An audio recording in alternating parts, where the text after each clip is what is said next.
अस्सलामुअलैकुम friends, welcome to पाक job alerts. कैसे हैं आप सब? उम्मीद करती हूँ खैरियत से होंगे।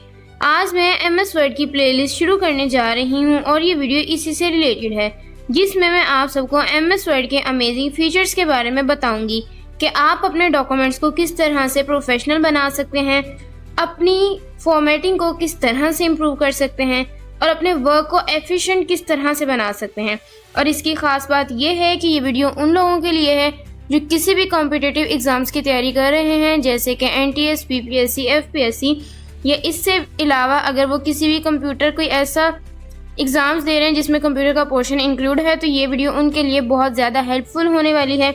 इसके अलावा जो बिगनर्स हैं, जिन्हें MS Word, Excel, PowerPoint के बारे में कुछ भी आइडिया नहीं है, वो लोग भी इस वीडियो से काफ़ी फ़ायदा हासिल कर सकते हैं, क्योंकि इस प्लेलिस्ट में मैं A to Z Word, PowerPoint, Excel, तमाम चीज़ों के बारे में जो है वो एक एक पॉइंट को डिस्कस करूंगी।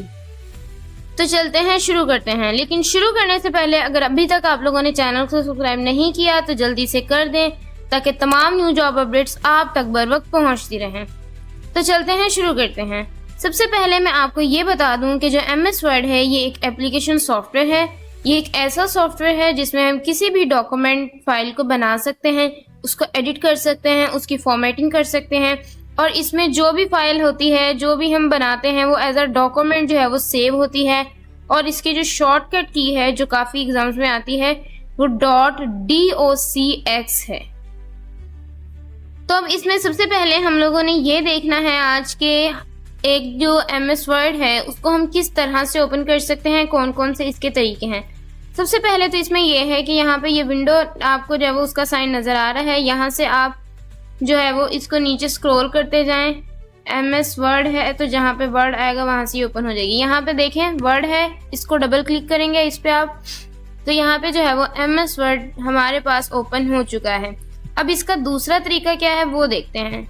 विंडो पे जाना है, यहाँ सर्च बार में हमने सर्च करना है एमएस वर्ड। ये देखें, यहाँ पे इसको क्लिक करेंगे तो ये यहाँ पे जो है वो हमारे पास ओपन हो जाएगा। और इसका जो तीसरा तरीका है वो ये है कि आपने ऐसे ही जो है वो विंडो पे रहना है, यहाँ से विंडो प्लस आप जो है वो आपने प्रेस करना है और यहाँ आप लोगों ने लिखना है WinWord, WINWORD। ओके पे क्लिक करेंगे। इसके बाद आप देखेंगे कि आपके पास जो एमएस वर्ड है वो ओपन हो जाएगा। तो यहाँ से हम न्यू डॉक्यूमेंट पे ओपन करेंगे तो यहाँ पे जो है वो बिल्कुल न्यू फाइल यानी डॉक्यूमेंटेशन की जो फाइल है वो ओपन हो जाएगी। तो यहाँ हमने अब सबसे पहले इसके इंटरफेस को समझना है कि इनमें कौन कौन सी चीज़ें हैं और वो किस तरीके से हैं और किस तरीके से वो लोग वो चीज़ें परफॉर्म करती हैं। तो अब बात करते हैं इसके इंटरफेस की। तो इसके इंटरफेस में सबसे पहले हमारे पास आता है टाइटल बार। टाइटल बार वो होता है जिसमें हमारे डॉक्यूमेंट का नेम शो हो रहा होता है। अब यहाँ पे डॉक्यूमेंट 1 इसलिए लिखा हुआ आ रहा है क्योंकि ये एक डॉक्यूमेंट की फाइल है और इसे हमने कोई स्पेसिफिक नाम नहीं दिया। जब हम इसे कोई नेम दे देंगे तो हमारा यहाँ पे जो है वो उसका नेम शो होगा। और बहुत से कैंडिडेट इस चीज़ से परेशान होंगे, तो हमारा जो टाइटल बार पे नेम है वो यहाँ पे शो होता है। ये लेटेस्ट वर्जन है और विंडो 11 है, इसकी वजह से ये यहाँ पे शो हो रहा है। तो ये हमारे पास है टाइटल बार।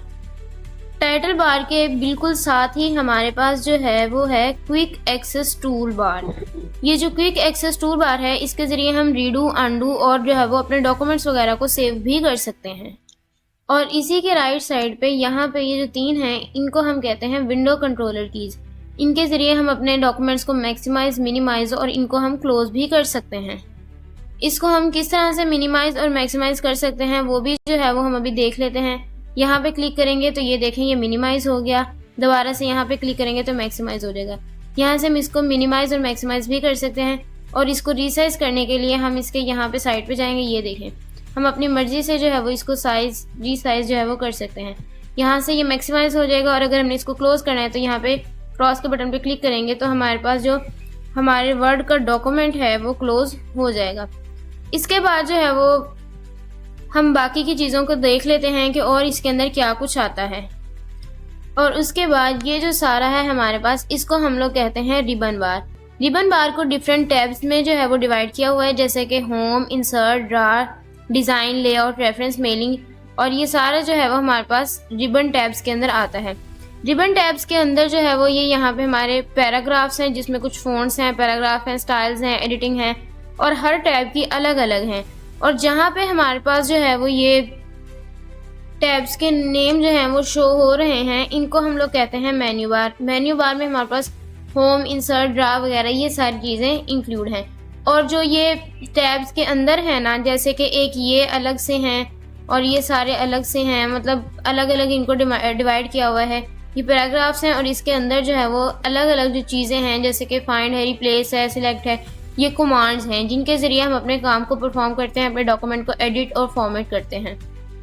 उसके बाद यहाँ पे जो है वो हमारे पास ये रूलर्स शो होते हैं, इनके ज़रिए हम अपने पेज के मार्जिन को कम या ज़्यादा कर सकते हैं। लेकिन उसके लिए हमें जो है वो कुछ हमारे पास लिखा हुआ होना चाहिए जिसको जो है वो हम लोग यहाँ पे देख सकें। तो मैं आपको यहाँ पे एक फार्मूला बताती हूँ कि अगर आपने फॉर्मेटिंग अप्लाई करनी है, आपके पास इतना टाइम नहीं है कि आप जो है वो एक एक चीज़ को लिखें, तो उसके लिए आपने इक्वल का साइन लगाना है। इक्वल का साइन लगा के आप लोगों ने लिखना है रैंड, RAND, और जितने पैराग्राफ आप लोगों को चाहिए आप ब्रैकेट के अंदर लिख के ब्रैकेट को क्लोज करके एंटर का बटन प्रेस करेंगे तो यहाँ पे जो है वो आपको शो हो जाएंगी चीज़ें।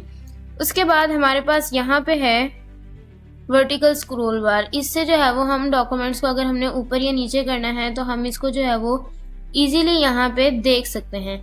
इसके बाद यहाँ पे एक हॉरिजॉन्टल स्क्रॉल बार भी होता है, वो हमें इसलिए दिखाई नहीं दे रहा क्योंकि हमारा पेज जो है वो लैंडस्केप फॉर्म में है। जैसे ही अगर हम इसको थोड़ा सा जूम करेंगे तो आपको यहाँ पे ये देखें, ये नज़र आ गया है, ये है हॉरिजॉन्टल स्क्रॉल बार। इसको जो है वो हम अपने डॉक्यूमेंट्स को रीड करने के लिए हम इसको मूव कर सकते हैं। उसके बाद हमारे पास ये है स्टेटस बार, जो है वो हम इसको कहते हैं। यहाँ पे हमें ये शो होता है कि हमने कितने पेजेस लिखे हैं, कितने वर्ड्स लिखे हैं, ये सारी चीज़ें यहाँ पे शो होती हैं। इसके बाद यहाँ पे जो ये हैं, ये हमारे पास व्यू बटन्स हैं। यहाँ से हम अपने पेज को जो है वो डिफरेंट तरीक़ों से देख सकते हैं।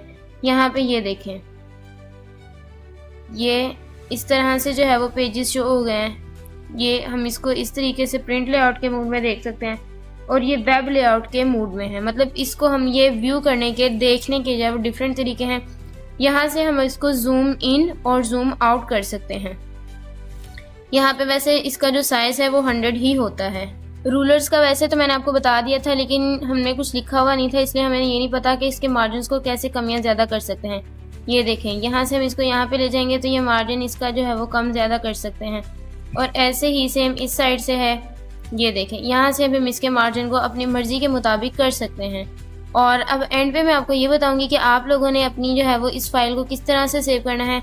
एक तो तरीका ये है कि आप Ctrl+S के ज़रिए कर लें, और दूसरा तरीका ये है कि आप फाइल पे जाएं, सेव एज पे क्लिक करें, जहाँ भी आपने सेव करना है। फ़र्ज़ करें ये डॉक्यूमेंट के उसमें है और यहाँ पे ये जो है वो वैसे लिखा हुआ है, यहाँ हम लिख लेते हैं MS Word इंट्रोडक्शन, ठीक है। तो यहाँ इससे सेव हो जाएगी। अब इसका मैं एक और चीज़ मैं आपको बताती हूँ कि अगर हम इसमें चेंजिंग करते हैं और फिर हम इसको जस्ट Ctrl+S से सेव करते हैं तो ये चेंजिंग हमारी पिछले वाली फाइल में होगी।